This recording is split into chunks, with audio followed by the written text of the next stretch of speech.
Wikileaks have managed to attract the attention of some of the biggest players in the news business. This is precisely what Assange needs to help him handle the rest of the leaked US material. I had been looking at this release and studying it and understanding how to come up with a way to deal with such a tremendously large volume of material that would actually not simply drown any one organisation. Assange proceeds to contact the New York Times, The Guardian and Der Spiegel. He manages to persuade the chief editors of these globally respected papers to publish his material in a coordinated fashion, with Assange pulling the strings. What is new is us enforcing cooperation between competitive organisations that would otherwise be rivals to do the best by the story, as opposed to simply just doing the best by their own organisation. In late July 2010, the Afghanistan reports are published at the same time and day. En av militärhistoriens största informationsläckor väcker starka reaktioner. Well, one of the biggest leaks in US military history has exposed several cover-ups over the war in Afghanistan. The real story of this material is that it's war. It's one damn thing after another. The publication of the material is met with praise as well as strong criticism. The Defense Department demands that Wikileaks return immediately to the U.S. government all versions of documents obtained directly or indirectly from the Department of Defense databases or records. For the first time, WikiLeaks are now facing criticism that they find hard to respond to. The material includes the names of civilian Afghanis, putting them at risk of being targeted by the Taliban. The battlefield consequences of the release of these documents are potentially severe and dangerous. Mr. Assange can say whatever he likes about the greater good he thinks he and his source are doing, but the truth is they might already have on their hands the blood of some young soldier or that of an Afghan family. Releasing classified material can be very risky, but Assange says that the end justifies the means. We would have had to have released all this material without separating out any of it, or released none. The value, the extraordinary value of this historic record to the progress of that war and its potential to save lives outweighs the danger to innocence. WikiLeaks now takes steps to avoid making the same mistake again. Their next publication, 400,000 military reports from the Iraq War, are painstakingly edited and names removed. They also start reinforcing their network of experienced journalists. Hey. Okay, so two spicy venti beans. How are you? Ian Overton is editor of the independent London-based Bureau of Investigative Journalism, who are now going to analyse the material and produce their own documentaries. There's a frantic rush of getting the best people we could on board, and we drew up a team of 25 people over a weekend, and my phone went red hot calling people. It was Saturday night in the middle of August, and about sort of 5 or 6 of us at the Bureau met with Julian. About an hour later, I ended up sort of leaving the place with a USB stick full of 400,000 classified military documents. The material is essentially an encyclopedia of this war, with reports issued day by day, hour by hour, corpse by corpse. Absolutely unfiltered. These are the reports written by people on the ground straight afterwards. It's kind of the day-to-day war through their eyes. And that's new. We haven't been able to do that before, ever, really.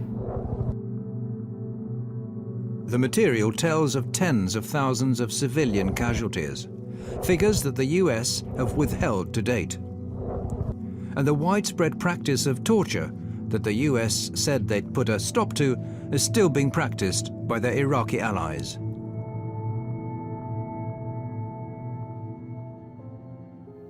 I think there are stories that cause you, to be filled with grief.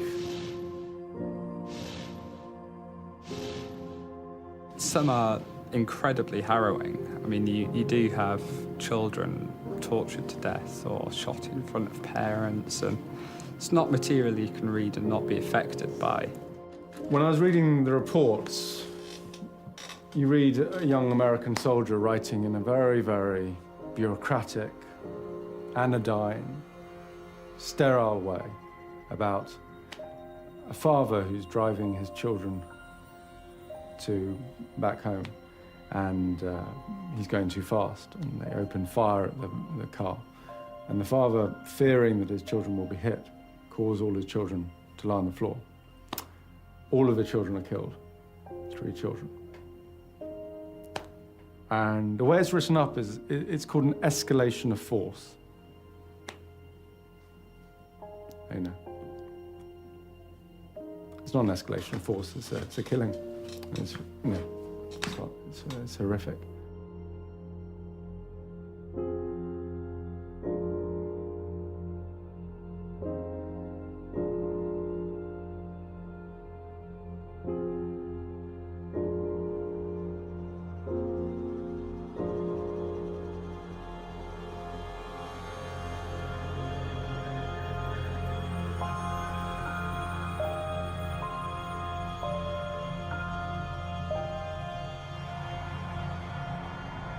This is anything truly new in war. War is hell. Awful things happen. And what these logs tell us is that war is hell. They don't hide from the truth. They're not spun by a military spin doctor talking in an air-conditioned conference room in the green zone.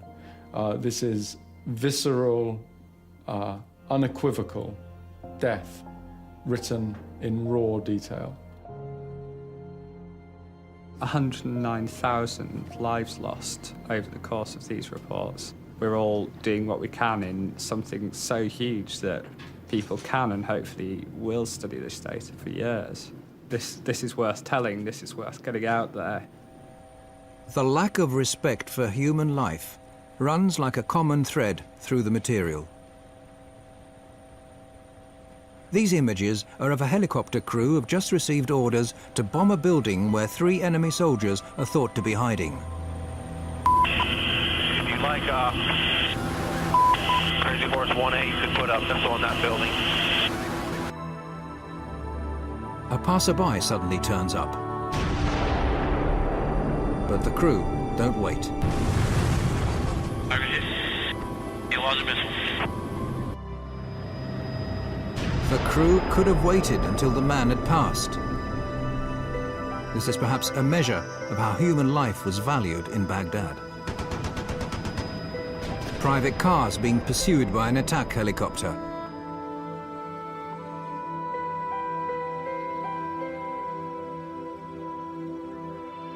The driver gets out of the car and holds his arms up in a gesture of surrender.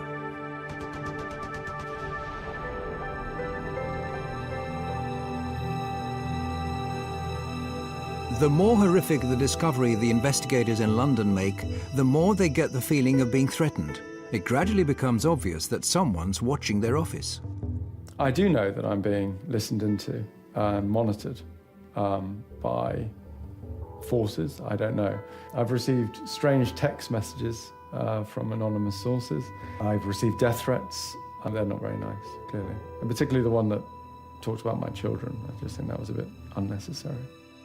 There's op-eds in the Washington Post saying that our personnel should be kidnapped from Europe